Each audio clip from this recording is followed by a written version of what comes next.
Hey, welcome to my next video, and in this video I would like to share with you some useful hints about how hard or how easy it is actually to learn the Finnish language.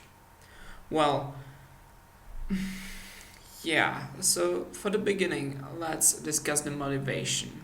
Well, the motivation could be like for other languages, like uh, you would like to know the language of your relatives, you of your friends. You would like to work in Finland, perhaps. Who knows? But the biggest motivation should be that it is a big challenge, and I would like to show you in this video why learning Finnish is a big challenge and how it can actually develop your language skills and enhance your linguistic creativity. So we first can start with the easiest thing. The easiest thing is the pronunciation, which for some people might be still hell.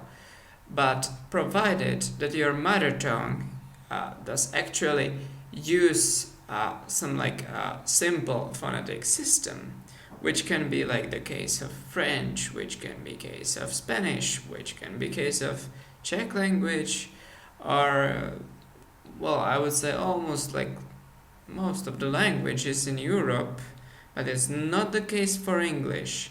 So if you are from England and you only know English, it's gonna be a bit challenge for you because each letter can be pronounced just in one way, and that way is usually the one that you are not used to. So let's say like what can be the example? Well, let's say like urheilu. You just pronounce the U letter as U, never as like U, so it's not like urheilu or what the hell. So you will have to learn like the system that most of the European languages use actually, and that is well, read as it is written basically, because in Finnish there is nothing like this that you can pronounce this group of letters in 5 possible ways. No, that there is nothing like this in Finnish. But then for me the most challenging letter in Finnish was a, like in Pitkämäki, or like hämärä, or pissäköydä. This letter is something that Germans would pronounce maybe like as like what could be like Mädchen can be example, or I don't know, like any other good example, but yeah, or Slovaks would pronounce it like meso, which would be wrong in Finnish because it's much more closer to the A, because it's like a letter A that you pronounce like in the back of your mouth. So this is important because then there is a thing called vocal harmony in Finnish, because you have a limited number of vocals in Finnish, and in one word there can be only some set of vocals. So there can be like either a, o, u, or there can be a, ö, u, or there can be or e and e can be in both groups of words. And if you have to decide, like there is only e and e in one word, then it belongs to the a, ö, u group if you have to add something, because you need to create some case of the word. So, well, now I've introduced you a bit to the next thing. Finnish actually has cases of words, and it has lots of them. So this is something totally different to English. Like English basically has one case and, well, 2 cases for pronouns. But German has four. This is still quite weak. My mother tongue, Czech, we have seven. But this is still nothing compared to Finnish, because Finnish has like 13 to 15 cases, kinda like depends on how you count it. And yes, it's true that some of these are used quite rarely, but you will have to learn all of them in the end. But of course, it's enough if you start with like six that are the most useful. Well, but why Finnish does have like such a large number of cases? It's because instead of prepositions that you would use in English, in Finnish you can omit lots of prepositions or avoid them just because you use a case. So like in the house can be like talossa. So like the ending of the word talossa, it actually shows that it's in the house. Well, and that's also the way like that it looks that in Finnish there is much less words than like English, for example, or French, because you can really tell the whole sentence in one word. And thus we are getting to another feature.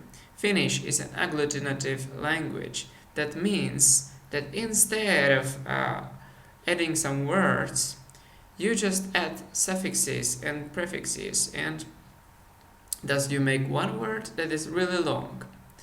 There is not so much of these languages in Europe, like the other ones being like Hungarian, Estonian, which are also like Ugro-Finnic, and then well like very close to Europe or partially in Europe there is Turkish, which is also agglutinative language. So this is some concept quite understandable for Turkish speakers. And it's like this, like you have this sentence in one word that is like taloissani kinko. This is one word, but it means, well, in my houses also. So it's basically like four words plus the question mark in one word.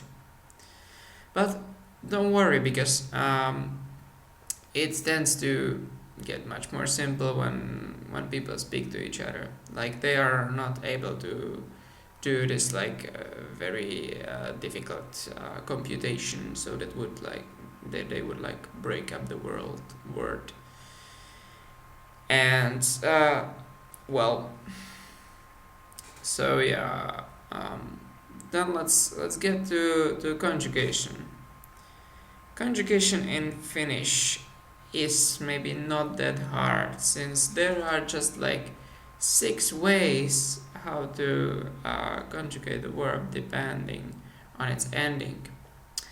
So well, but the problem is that for the verbs and also for the nouns and pronouns, there is a thing called consonant gradation.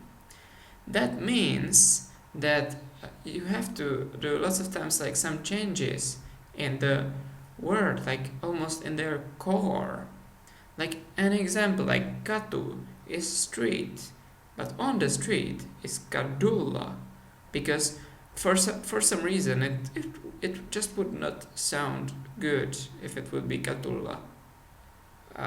No, you just cannot have this together, and you will learn this like by the time, and you will maybe start to even feel that those things cannot be together. And like the worst case in this consonant gradation is what I call magical K. It's a letter that just appears from nothing.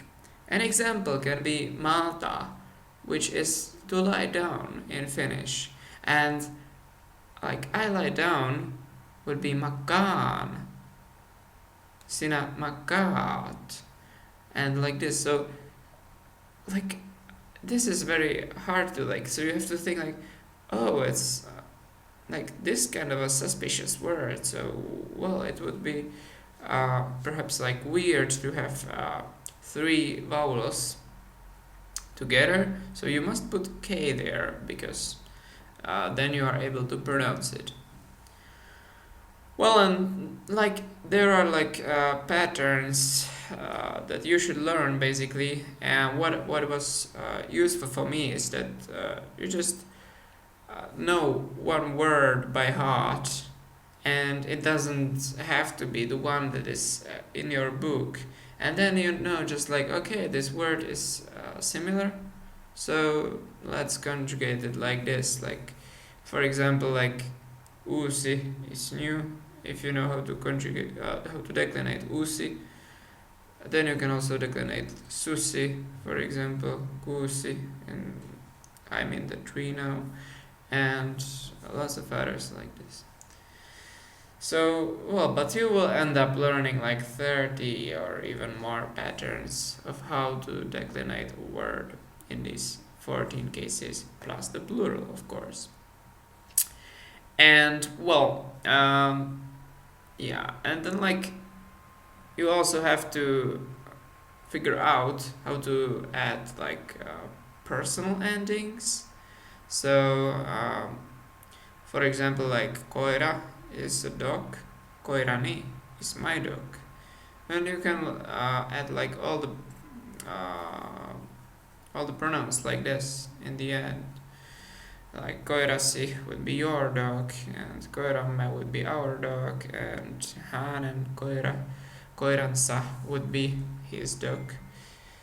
And well, so this is how you create longer and longer verbs. Well, good thing is that like apart from the third person, you usually don't use these when you are speaking.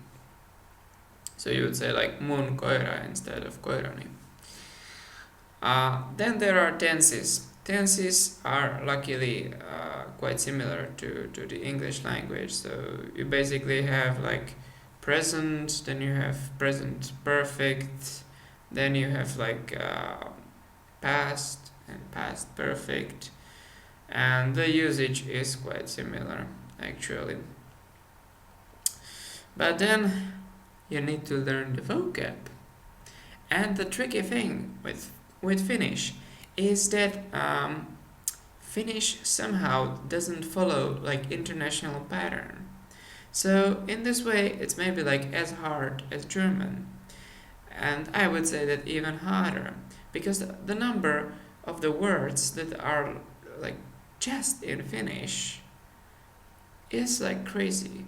Like for example, the word for sport. Well, in French you would say like le sport. In Spanish this is el deporte.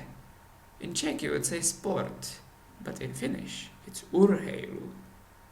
And then programming. Programming is like almost the same in every language that I know, like besides Finnish. But in Finnish this is ohjelmointi. Well, it's like, yeah, because like your program is like something like ohjelma, so it's actually derived from this. Like, why adapt an international word? Well, okay, so you have to adapt to like new kind of philosophy that you derive all the possible words from words that are already existing in Finnish and are like really Finnish. Well, one more example could be pysäköidä, which means to park, like park your car. And then park itself, like the thing that is full of trees and happy people, this is puisto. So this is just to give you an idea of how many new words you have to actually learn. And then there is funny thing that is quite similar as in German, and this is combining words.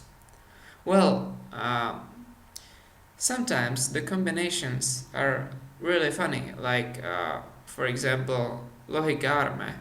Well, yeah, like I was really thinking that it means like salmon dragon. Well, lohi is, I guess, actually some kind of a mountain or like type of mountain, but still there is kaarme, which is snake. And what would be another good example? Like, okay, maybe like nopeusrajoitus could be like speed limit, and it's also one word. So if you know this kind of a system from German, then it's gonna be helpful for you. Like, Finnish does not create exactly the same compounds as in German, but you would be used to the philosophy, and thus you would be able to create your own words. Like, yeah, for example, Olutravintola is also a good example. That's like beer restaurant. And yeah, there are much more. And then we are going a bit higher, because this is still not enough to be able to create Finnish sentences. To this, you need to know a thing called direction. Again, if you're a bit familiar with German, it might a bit help, because there you have to decide if you're actually gonna use accusative or dative.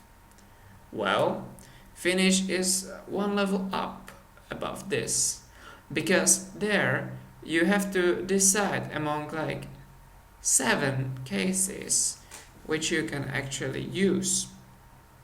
So you need that like you're actually like going not like to the cinema but in the cinema, and you are not like interested in something, but you are like interested from something, and you are also late from something instead of for something.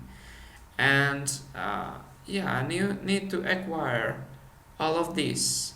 Also, there is this thing called partitivi that could be a bit like familiar to French people, because this is like if you want to, for example, buy some milk, you do not buy maito, which is like the basic format, you buy maitoa.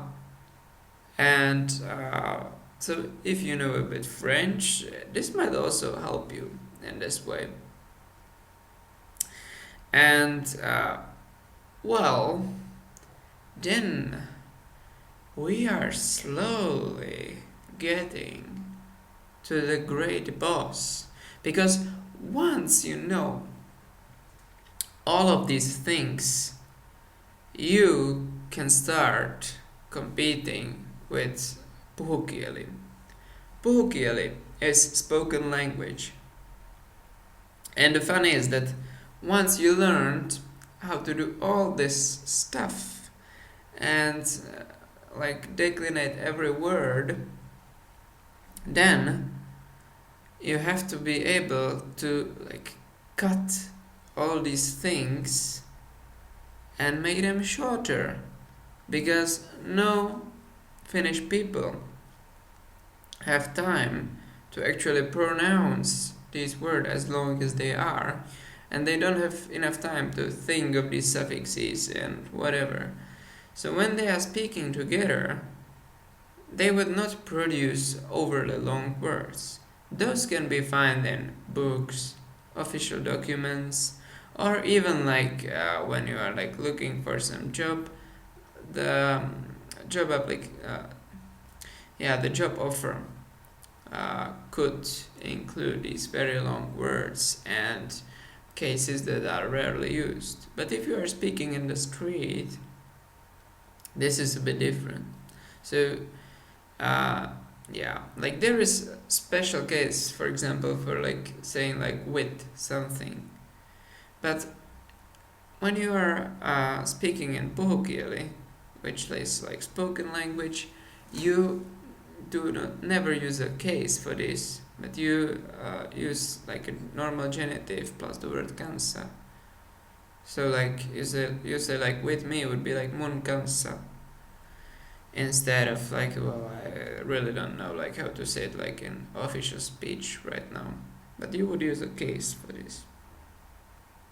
And if you are still not dead, then you are like thinking, but well, those people are still not like speaking like puhukieli, like the language that I tried to learn with great difficulty, because there is slangy and local dialects, and they can be still quite different from Pohukeli, which is spoken language, and with which you already struggled a lot. So for slangy, like maybe the biggest idea would be actually to learn Swedish, because it uses a lot of Swedish, and then you would maybe start to understand what people are saying to each other on the metro. And well, like, the challenge with Finnish never ends. So, but I would like to encourage you to try to undergo this challenge, because you will find lots of new thinking patterns, and it can really help you to think of of issues in a different way.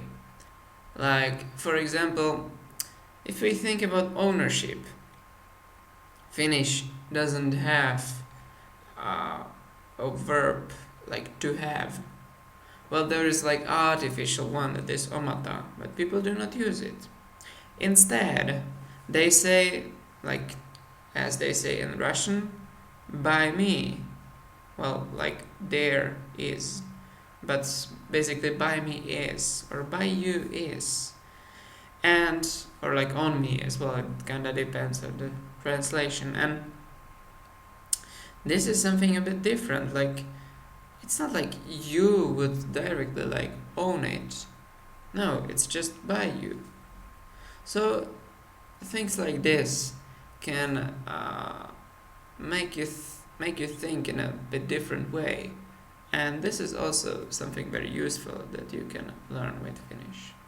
So thank you for watching my video till the end, and believe me that like those 22 minutes are nothing compared to the time that you're gonna put into the language learning if you wanna learn Finnish. But hey, you have to have sisu, and I wish you lots of good luck with learning Finnish, and I wish you to have enough effort to learn it. So yeah, see ya, nada.